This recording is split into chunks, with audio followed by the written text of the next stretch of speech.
Yes, welcome back again to the series, Is This Love or Limerence? And this is video 4, looking at, well, why can't I just let go? If you've ever thought, I know this isn't right, but I still feel it.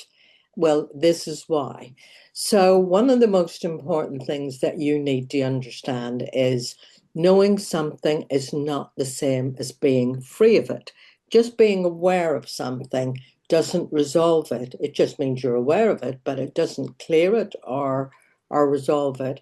But you may already be recognizing a pattern in how you're thinking and behaving. You may see what's happening, but still the feeling remains.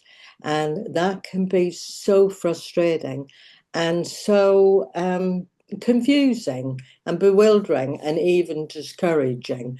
So there's quite a bit of pain in this. And it's for as far as limerence is concerned, this is not unusual. And in fact, it's what distinguishes limerence and love. It's painful.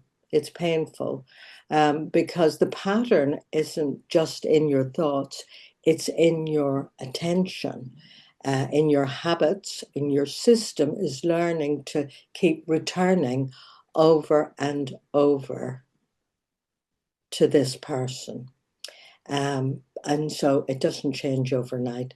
So letting go isn't just a single decision. It's not a case of just saying it. It's not a case of just deciding. It is actually a process.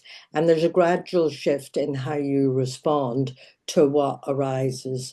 And when you begin to see, to see it the way it is, something begins to soften a bit and loosen a bit.